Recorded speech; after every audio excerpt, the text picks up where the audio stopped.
హైదరాబాద్ లోని దస్పల్లా హోటల్లో కాపు జేఏసీ నేతలతో ముద్రగడ భేటీ అయ్యారు.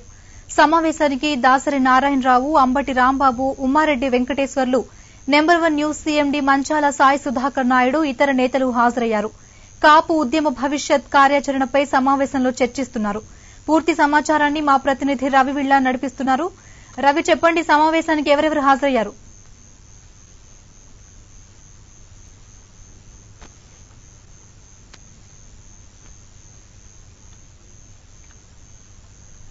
కాపు జేఏసీ నేతలు అలాగే కాపు ముఖ్య నేతలు హైదరాబాద్ లోని దస్పల్లా హోటల్లో సమావేశమయ్యారు.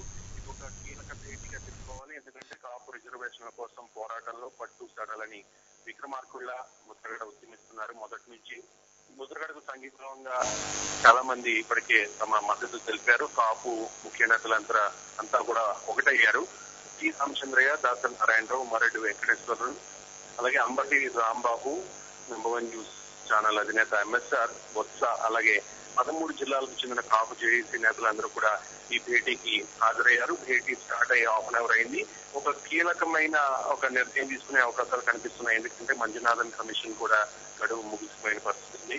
నవంబర్ నుంచి ఉద్యమాన్ని ఉధృతం చేయడానికి సూచనలు, ప్రపోజల్స్, ప్రతిపాదనలు గతంలోనే రాజమండ్రి సమావేశంలో 13 జిల్లాల జేఏసీ నేతల నుంచి తీసుకున్నారు. అయితే వినూత్న నిరసన కార్యక్రమాల ద్వారా ఒక నిర్ణయం తీసుకునేలా కనిపిస్తోంది. వినూత్న నిరసన కార్యక్రమాలు చేపట్టే అవకాశం ఉన్నట్లుగా తెలుస్తోంది. 13 జిల్లాల్లో ఉన్న ప్రజా ప్రతినిధులు వినతి పత్రాన్ని అందజేశారు. సో 13 జిల్లాల్లో ఉన్న ప్రజాప్రతినిధులు వినతి పత్రం అందజేసే అవకాశాలు ఉన్నట్లుగా తెలుస్తోంది.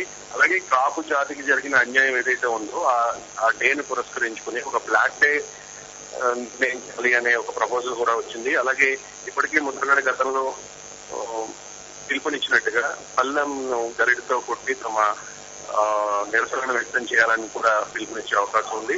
అది గతంలో చూసాం. 13 జిల్లాల్లో Mudragada Padmanabham and Kapu JAC నేతలు సమావేశమయ్యారు. అన్ని జిల్లాల్లోనూ పర్యటించారు. అక్కడ కాపు ప్రజల స్థితిగతుల్ని అధ్యయనం చేశారు.